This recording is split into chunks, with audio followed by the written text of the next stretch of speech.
그들의 어린아이들을 돌멩이에 내리치게 하시고, 시편은 인간의 희노애락, 애오욕의 모든 감정들이 다 담겨있는 책이라고 얘기할 수 있겠습니다. 그 속에는 기쁨도 있고 슬픔도 있고 탄식도 있고 다양한 것들이 있죠. 다양한 중에 우리를 당혹하게 만드는 시편들이 제법 많이 있습니다. 흔히 우리가 저주 시편이라고 하는 대목인데, 읽다 보면 시편 109편이나 137편 같은 시편은 이래도 돼? 이건 좀 너무 과한 얘기 아니야? 아무리 나를 괴롭게 하는 사람이라고 해도 이 정도로 저주한다고? 이런 생각이 드는 시편들이 있습니다. 특히 기독교인들은 그 시편들을 어떻게 활용해야 하는지 몰라 당혹스러워합니다. 왜냐하면 우리에게는 기본값이 있잖아요. 내 원수까지도 사랑하라고 주님이 말씀하셨기 때문에, 그러니까 내가 원수를 사랑하지 못하지만 그러나 사랑해야 해라는 강박관념 같은 것들이 우리에게 있는데, 원수를 저주하는 시편들이 나오면 그 불균형 때문에 우리는 당혹스러움을 느낄 수밖에 없습니다.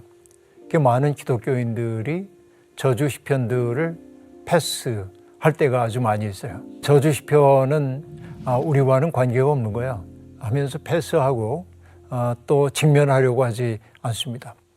그러나 그것은 선택적으로 보는 거죠. 어떻게 보면 저주 시편이 시편의 세계 속에 들어온 까닭도 그게 필요하기 때문이라고 볼 수 있습니다.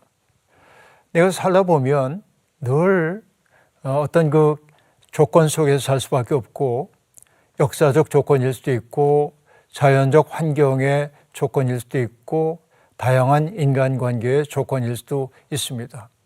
내가 바라는 바대로 생이 흘러가면 얼마나 좋겠어요? 그러나 인생은 그렇게 바람대로 되지 않습니다. 역사가 나를 휘몰아칠 때도 있고, 또 자연적 조건이 내 삶을 사정없이 바닥에 내동댕이 칠 때도 있고, 게다가 나와 더불어 살아가야 하는 타자들이 내 생을 그냥 두지 않을 때가 많습니다.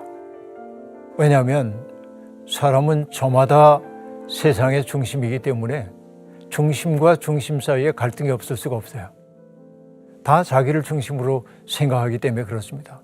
그러니까 거기에서 아픔이 발생하고 갈등이 생기고 때때로 다툼이 생기고 그것이 폭력으로 화하기도 하고, 그러다 보면 우리의 마음속에 그림자가 짙게 들이옵니다. 저 사람 때문에 내 인생이 이 모양이야.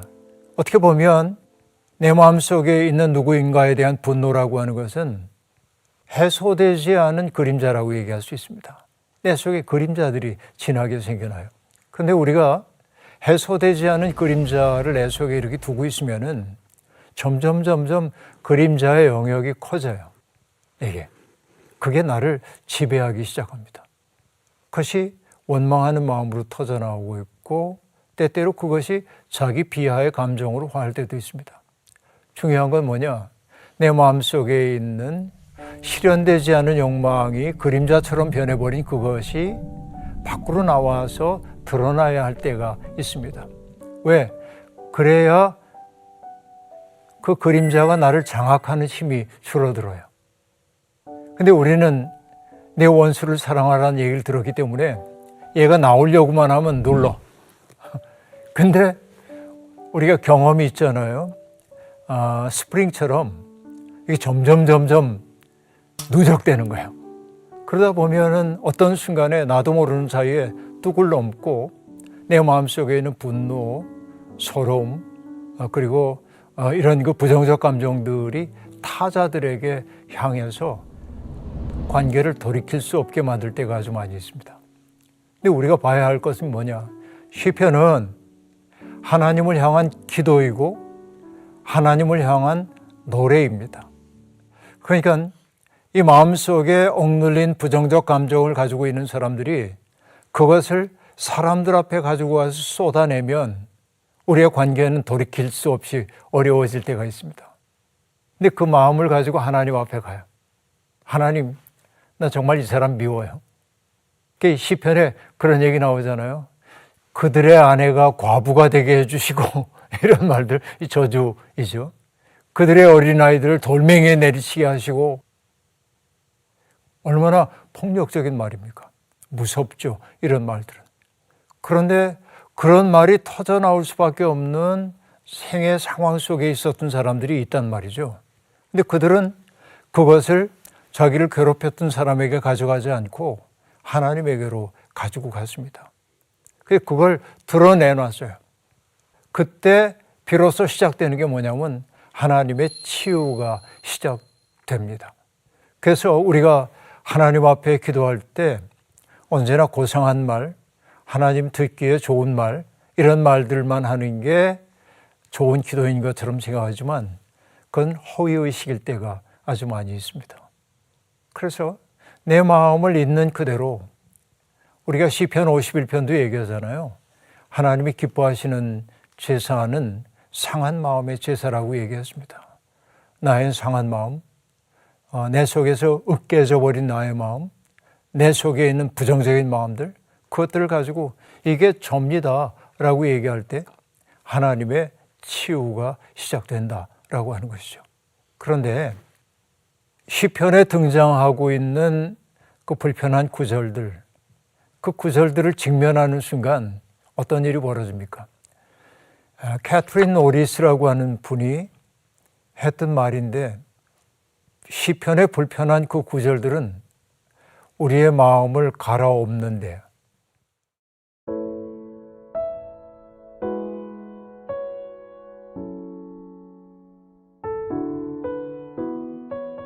그러니까 내 마음이 이렇게 평탄하게 있는 줄 알았는데 그 불편한 마음이 내 마음을 갈고 보니까 내 마음 속에 있는 게 드러나서, 나도 이런 게 있었는데 숨겨뒀었네. 결국 그 시편을 통해서 나를 보게 되고, 그래서 그 문제를 하나님 앞에 내놓음으로 하나님의 치유가 시작되도록 한다는 얘기이죠. 이게 우리가 저주 시편 같은 책들을 읽어야 하는 까닭이라고 얘기할 수 있습니다. 히틀러 치하에서 순교를 당했던 네티리 보네퍼 목사님이 시편에 대한 이야기를 하는데, 그 저주 시편을 우리 주님과 예수 그리스도와 연결시켜 봐야 한다는 거죠. 왜? 주님은 당신을 향한 모든 악담과 저주, 그런 모든 것들을 받아 안고 십자가를 지셨는데, 근데 그 속에서 주님은 그런 부정적 감정 속에 있지 않고 오히려 저들이 하는 일을 알지 못함입니다. 자기 속에 있는 부정적인 것들을 오히려 사랑으로 바꿔내는 그런 모습을 주님이 우리에게 보여줬던 것이죠. 우리가 부정적 감정을 품고 살아도 안 되고 숨겨도 안 되고 그것들을 사람 앞에 터뜨려도 안 되고 그것을 하나님께로 가져가서 정난하게 나를 드러내게 될 때 하나님이 치유하시고, 또 그 부정적 감정을 거기에 머물지 않고 십자가에 달리신 예수 그리스도께서 우리가 받아야 할 저주까지도 대신 받으셨다는 사실 앞에 우리가 겸허하게 머리를 숙일 때 내 마음속에 있는 어둠은 쓰러질 거라고 생각해요.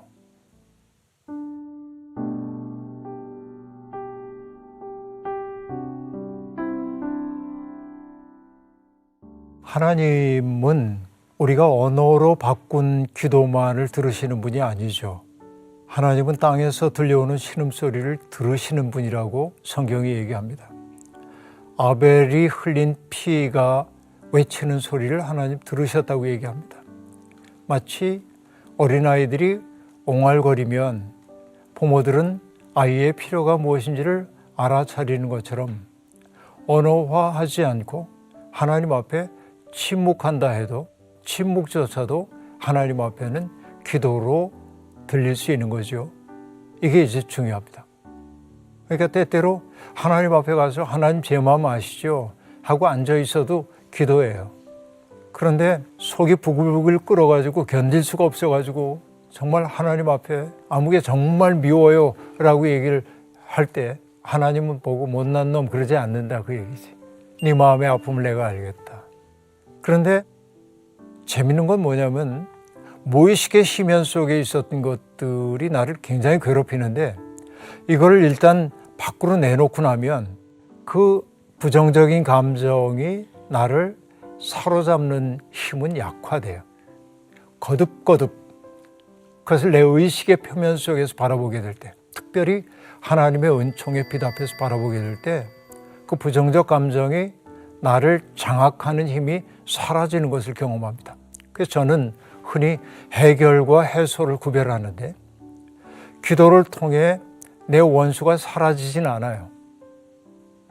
해결되진 않아요. 원수의 아내가 과부가 되는 일이 없더라고요.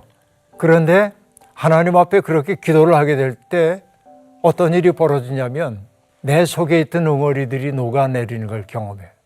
문제가 문제 아닌 나의 그 고통스러운 그 마음이 나를 온통 장악하고 있었는데 그 장악력이 약화되면서 내가 새로운 삶을 시작할 수 있는 내적 능력이 내 속에 생겨나더라 하는 얘기죠.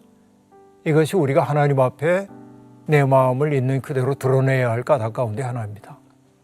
누군가 미워하는 마음이 올라오면 뭐 그래도 된다, 미워해도 된다. 아니, 미워하는 감정이 드니까 누굴 미워해라 라고 얘기하는 게 아니라 그렇게 누군가 미워하는 마음이 들 때 자기 감정에 솔직해져야 합니다. 그런데 그것을 난 너 싫어 라고 얘기하는 순간 영원히 관계의 파탄이 나기 때문에 그 마음을 가지고 하나님께로 가라 하는 얘기이죠. 그러니까 너와 나 사이에 생겨진 문제, 갈등이 생겼을 때 너를 도외시한 채 하나님에게 가가지고 문제를 해결하려는 것도 적절한 태도가 아니지만 때때로 너와 나의 관계를 아름답게 만들기 위해서 그 관계를 하나님께 가지고 가서 하나님의 빛의 조명을 받아 이 자리로 돌아오는 것이 필요할 때도 있는 거죠.